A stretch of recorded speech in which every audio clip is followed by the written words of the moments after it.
Hey, thanks for tuning in. This is the Dirt Bike Channel podcast. I'm your host, Kyle Brotherson, and today we're going to be talking about fuel-injected two-strokes, specifically where is all this going, a little bit of where we've been, and also a little bit more of where we're going. And so that's what we're going to cover today. So let's cue the music. Not that music. Jeez. This is the music. This is the music I was supposed to cue, not that other thing. You know, you'd think that with a podcast like this, you'd have a whole team of people, you'd have a sound engineer, you'd have all these things. And guess what? It's just me. In fact, it's just me, like a little bit under the weather. I don't know if you can hear it in my voice, but yeah, got a little bit of a head cold today. I don't know if it's COVID. My wife is upstairs. She's got a head cold too. Both of us have been a little bit off today. I hope it is not COVID. I haven't been sick for like 2 years. I've been starting to believe, and I hope, I might, by the time you hear this, I might have already found out that I actually did have COVID, but I've been feeling almost a little bit left out because everyone I know has had COVID except for me, it feels like. And so then my dad just recently was tested positive for it. Stepmom tested positive for it. Got some other people. I mean, everyone around the neighborhood has had it, and we haven't had it yet. So we've tested negative like 3,500 times because, no, we haven't been tested that many times. But the kids, we've been exposed to it a lot. Anyway, I digress. The point is, I think it's just a little bit of a head cold, and we're moving forward. So, got to get done. In fact, I wanted to take a nap, and I thought, you know what? Kyle, you have to produce. You have to be productive. So the only way you can take a nap is after you've recorded a podcast because it's been so long since you've done it. So here I am, sitting in this chair, and we're going to go for this. So I spent some time before I ate lunch kind of outlining some of the thoughts that I had as far as on like fuel-injected two-strokes. Where is all this going? And so you probably are wondering, like, okay, Kyle, what's the impetus for this? What are we talking about here? Why are you bringing this up? And I just have to say, for some reason, it seems like there's been a lot of controversy about KTM and Husky and now Gas and the TPI two-stroke. So TPI is throttle or transfer port injection. It's the fuel injection that KTM came out with clear back in 2008 is when they started to release it. So we've had a lot of years of TPI. If you have a 2022 KTM or Husky TPI bike, that is 18, 19, 20, 21, 22. That is 5 model years of that two-stroke injection system. And honestly, I've had so many of these things. They're fantastic, but it's almost like there's a certain, not almost like there is a certain group of riders out there that want it to fail. And for the longest time, I've been pretty silent about it, but now I want to speak out. And I want to say, if you're part of the group that wants TPI to fail, I would ask you, why? Just let that sink in for a minute.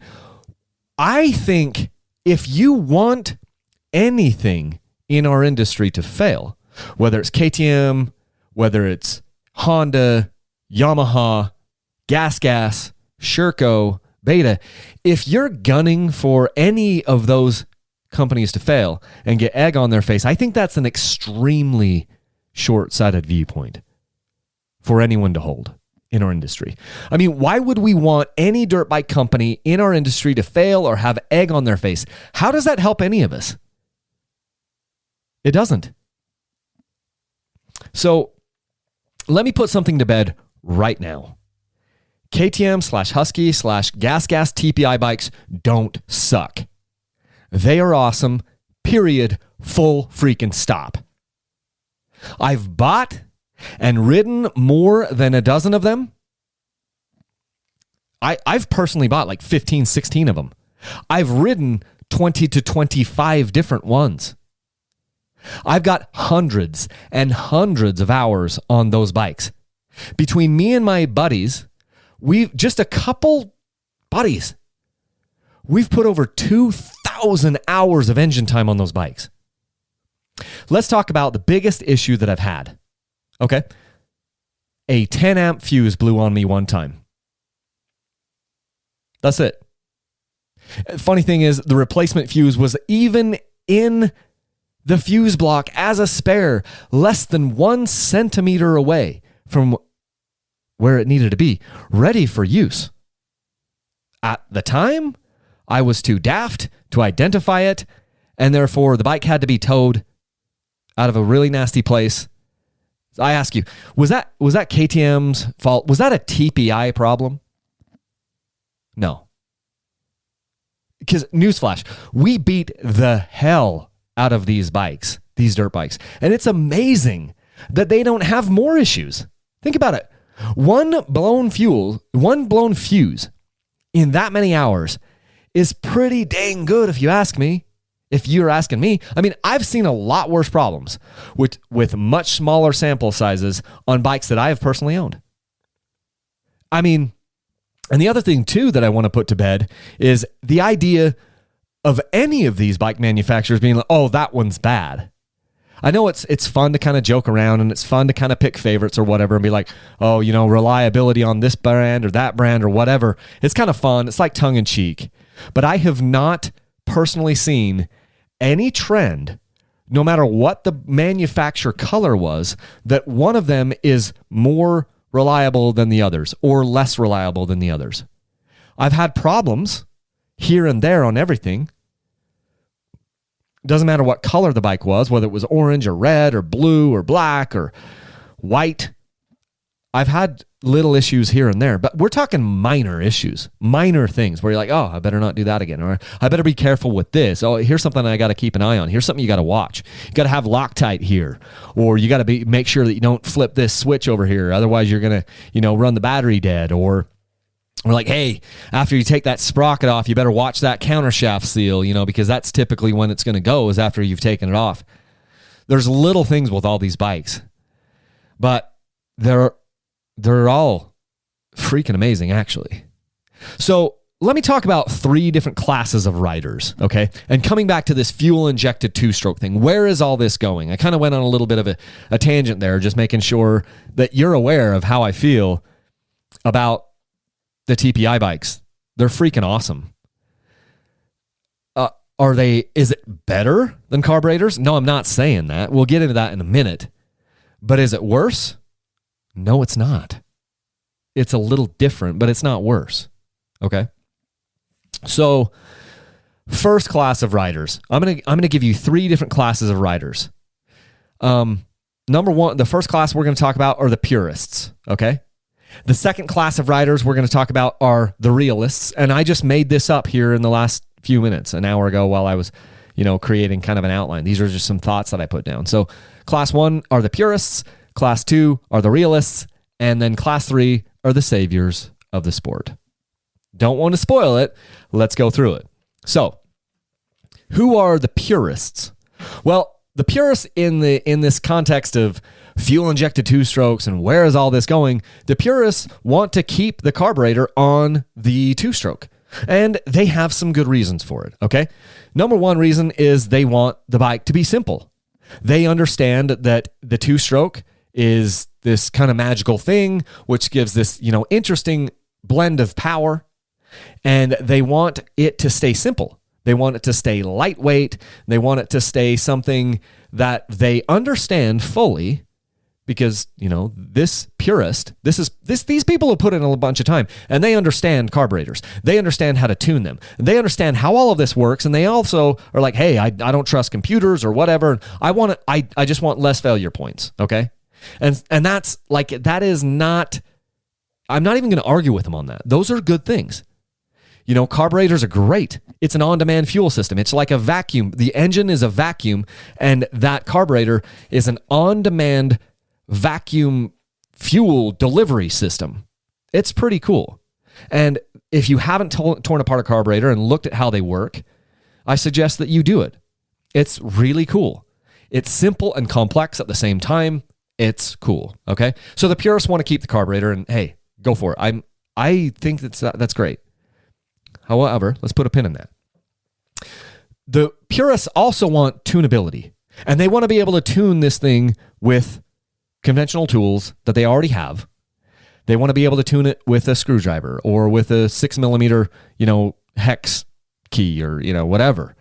They want to be able to put different jets in there in the bike and be in total control of how it works and not have to rely on a phone or a diagnostic computer or anything like that. And okay, that's fine. You're the purists. You've already put in a bunch of time. You probably have, your system down. You have your jetting kind of dialed. You've got something that works for you. You've been using it for years. Maybe you're on beta, maybe you're on Sherco, maybe you're on KT, and you're just going, hey, look, this works for me. Maybe it's on my, 2003 Honda CR250R that I've been using forever, and I just know how to work this carburetor. So you're a purist, okay? And that's fine. I don't want to disagree with you. I don't want to argue with you on those things because I agree that those things that you're putting value on are important, and I'm not going to argue with you. However, I'll bet you $100 that these same sentiments were being said about cars when cars started to leave carburetors in the dust. In fact, I know this was said. I know it was said. I heard it as I was growing up and as I was listening to people talk about it. I grew up, I'm 40 years old now. I lived through that transition in the 80s and the 90s when cars moved away from carburetors. You can't buy a car now with a carburetor.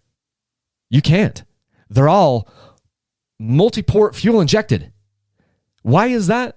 Because it's better. It's more efficient. There's less waste.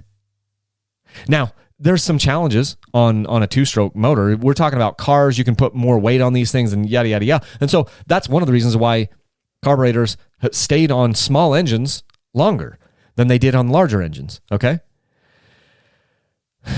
The same argument was put forward with the electronic fuel injected four strokes when they came into being about 10 to 12 years ago. So the dirt bikes and the small engines, it kind of feels like they started to become electronically fuel injected about 10 to 15 years after the cars did, okay?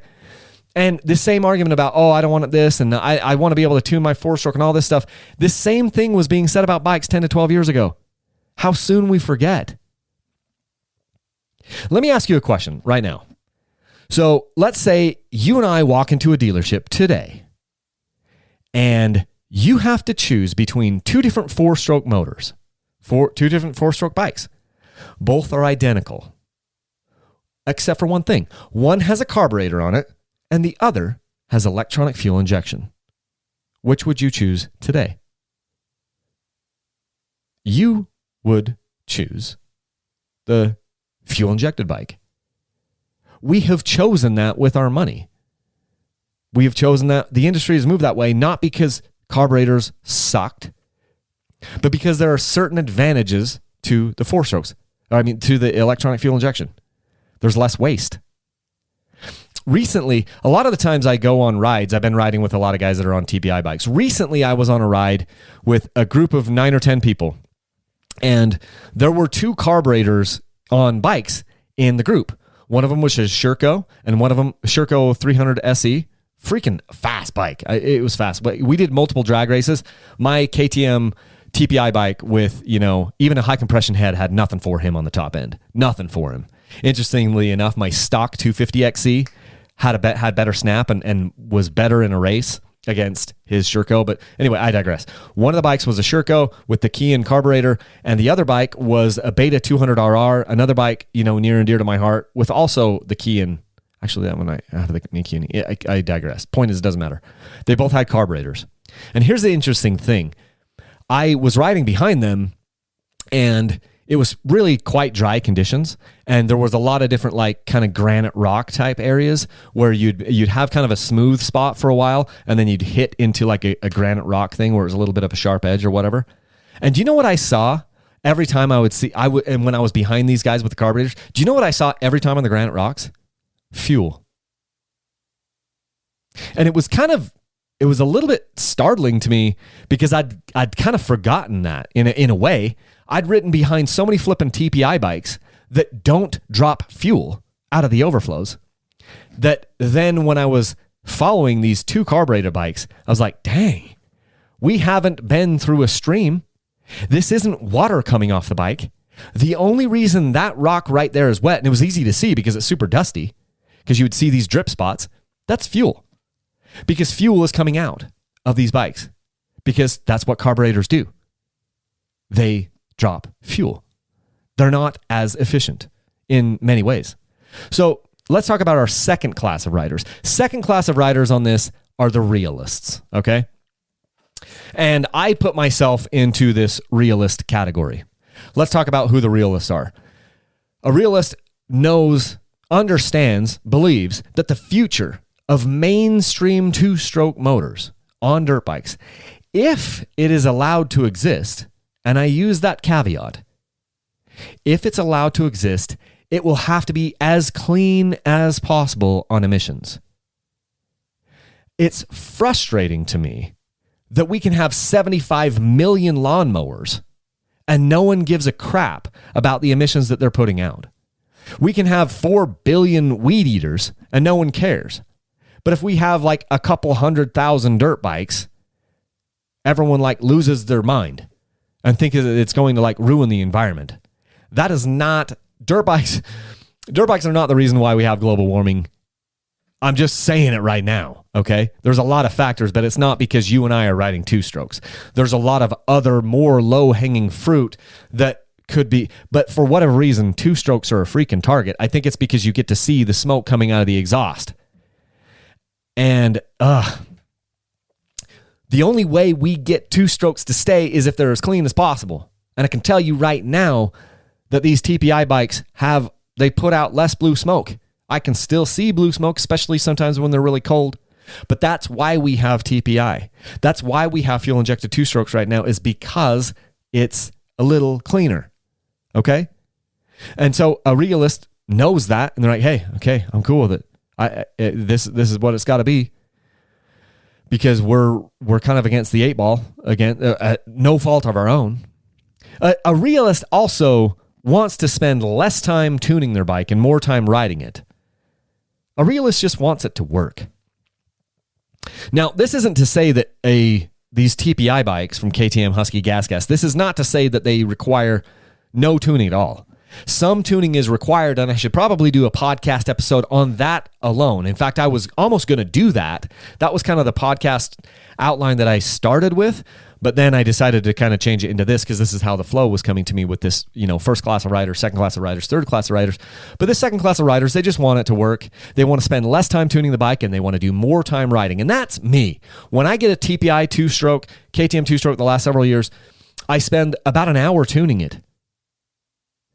And half hour to an hour tuning it. And then the rest of the time, it's just bliss and it's just running like crazy, running great. When I get a carbureted bike, I'm tuning it for the first 5 to 7 hours of motor time. So I'm doing far, far, far less tuning on the KTM TPI, Husky TPI. I'm going to get a gas here soon. I'm spending far less time tuning those bikes. I just want it to work. The other thing a realist doesn't want is they don't want to have to rejet the bike or retune the bike differently for different locations. They just want it to work. That's the class that I'm in. Now let's talk about the third class of riders.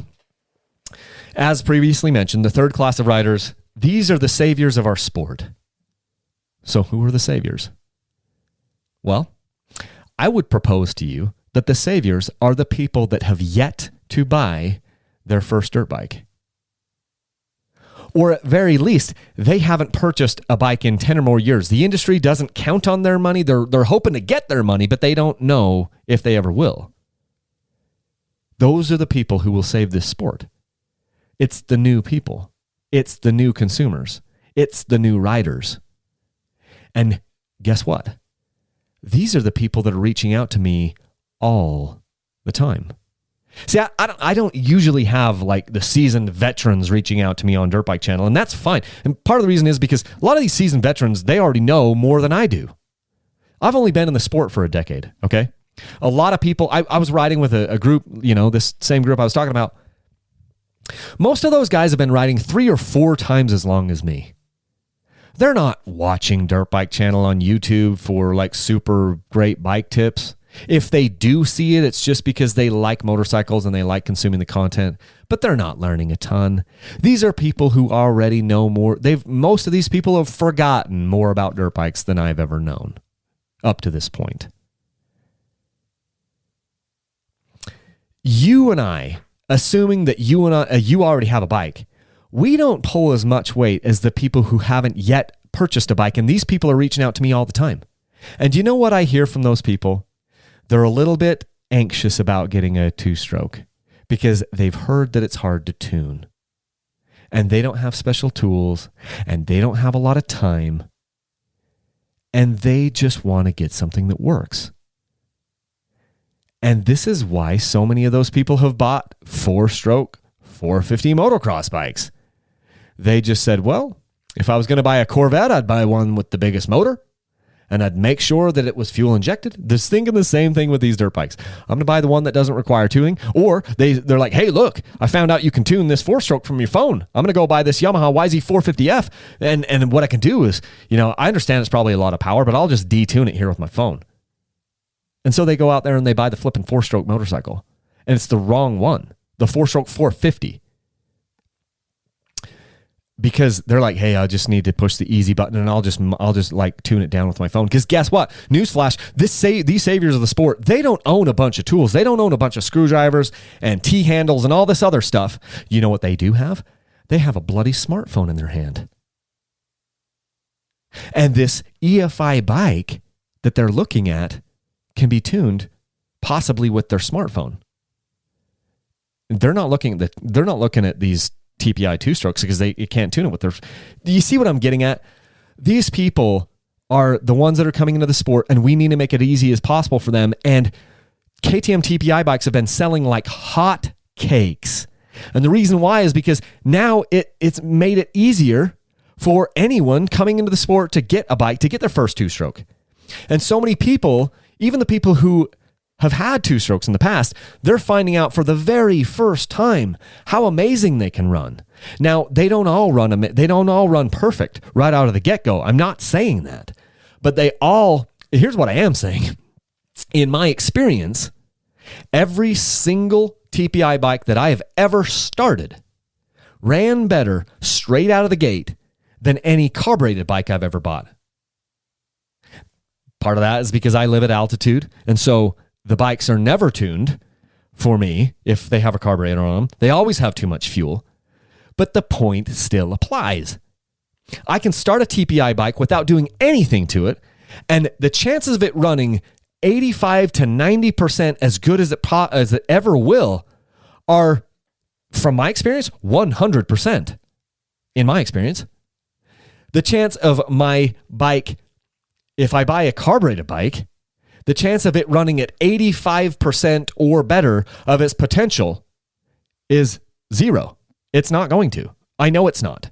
I've never had one do it. Let me say that again.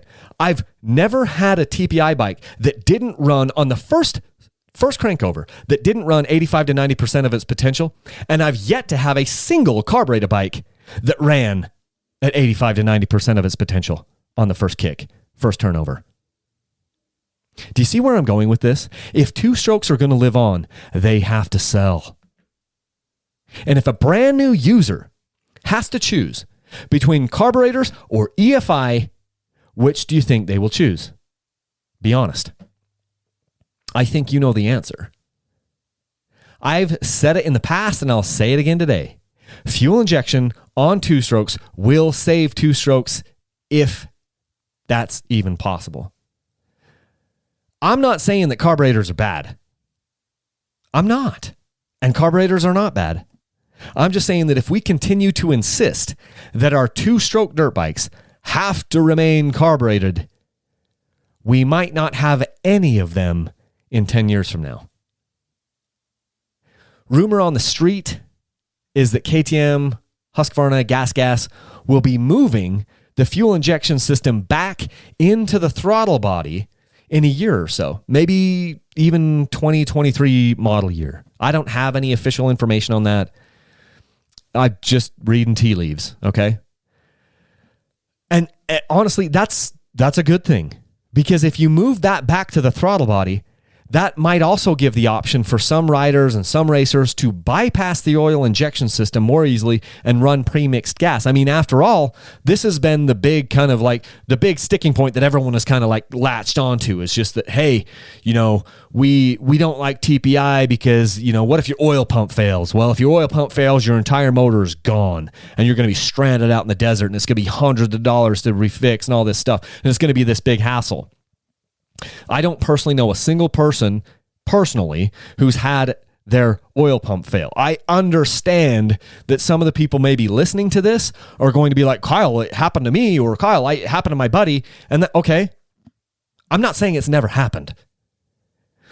Things break, but it isn't just like, oh, it's it's like a guaranteed thing that your oil pump is going to fail. But, you know, bringing it back around, if you're able to bypass the oil injection system and then just run premixed gas in your fuel tank, that's going to take away the excuse for a lot of people, a lot of the KTM TPI haters. So now, will you be a TPD, like throttle body injection? Are they going to call it TPI or TPD? I don't know. But the point is, KTM is looking for solutions. From my experience, KTM Husqvarna Gas is committed to improving these bikes each year. And I'm thinking that will also be the case when they move that back. I think it will be an improvement. Honestly, it's a middle ground between what the purists are wanting and desiring and demanding and what the saviors or the realists and the saviors of the sport are needing as well. You know, and so I say kudos to that. Kudos for KTM Husqvarna Gas for pushing the industry forward. Remember that a high tide raises all ships. And what KTM has done for the entire motorcycle industry on the four-stroke side of things in motocross and on the two-stroke side of things in the enduro world and the off-road world, that has raised the level of the tides for everyone. It has elevated the entire industry. It has. Like, there's no getting around that. It's raised the industry. And I just want to ask, why are some of you out there still bitching about it? If somebody does something good, if somebody's doing something to promote the sport, to move it forward, just embrace it. You don't have to buy it, but stop running it down. It's just kind of ridiculous at this point. Hey, if you want to support Dirt Bike Channel, one of the best ways you can do it is by using my links to Rocky Mountain ATV. I have those listed over on my website, dirtbikechannel.com. It's up in the upper right-hand corner usually, or if you're on mobile, you click on the three little lines or whatever, you get the menu. It drops down. There's links there. You can buy anything you want. Anything that Rocky Mountain ATV sells, you just go ahead and buy that after you're clicking on my links, and that helps to support me, helps to support the podcast, helps to support the YouTube channel. Also, if you're listening to this in October of 2021, make sure that you get involved in the DBC sweepstakes. It's sweepstakes number 18. We're giving away another bike. In fact, in this sweepstakes, you go to my website, dirtbikechannel.com. You can get your entries by buying a shirt, hat, hoodie, tie downs, whatever. You can also use my links to Rocky Mountain ATV this month and get entries that way. What will happen is you will then, if the winner gets to pick between three different bikes. I'm just saying, hey, you can choose three different bikes. My 2022 KTM 250 SXF, my 2021 KTM 250 XC, or my 2021 KTM 300 XCW. I'm sorry they're all orange. That's just how it turned out this time. But you get to pick. And then you're also going to come here to Utah, do a ride day, all on Dirt Bike Channel. So it should be super fun. I've got Randall Duke here coming. He was my last winner from August. He's coming later this month. We're going to do a ride day, so it should be pretty fun. Hey, I hope all of you guys are happy and healthy. I hope that I do not have COVID. And I hope you leave a single track. Thanks so much, everybody. Talk to you soon.